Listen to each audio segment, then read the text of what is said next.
দেখছেন ই ব্লকের আমি এখন রয়েছি। এই যে রাস্তাটা দেখছেন এটা ই ব্লকের 13 নম্বর রাস্তা।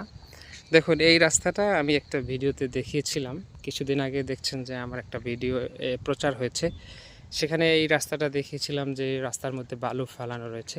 দেখুন এই রাস্তাটা কিন্তু সমতল হয়ে গিয়েছে। তো প্রজেক্টের মধ্যে জমি নেয়ার সবচেয়ে ভালো দিক হচ্ছে জমির ডেভেলপমেন্ট কিন্তু কোম্পানিই করে থাকে।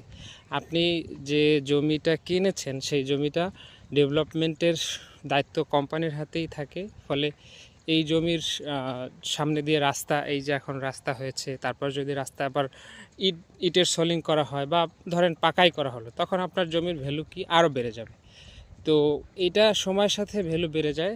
প্রজেক্টের বাইরে হলে আপনার জমি আপনাকেই উন্নয়ন করতে হতো, আপনারই ডেভেলপমেন্ট করতে হতো।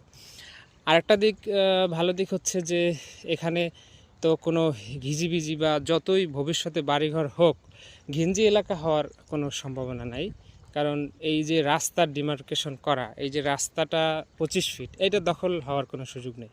কিন্তু বাইরে এই যে দেখছেন এখনই ওই পাশে কিন্তু বাইরে কম দামে জমি পাওয়া যায়, পাওয়া গেলেও সেখানে কোনো নিয়ম শৃঙ্খলা নাই। সেখানে রাস্তা কেউ 25 ফিট, কেউ 15 ফিট, কেউ 10 ফিট ছাড়ে। ফলে ওই সুন্দর একটা এরিয়া আসলে গড়ে ওঠে না।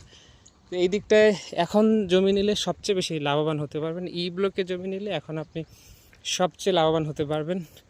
এইখানে আর 1-1.5 বছরের মধ্যে কনস্ট্রাকশন শুরু হয়ে গেলে এখানে জমির দাম 70 থেকে দেখা যায় যে 50 থেকে 70 লাখ টাকা কাঠা হয়ে যেতে পারে।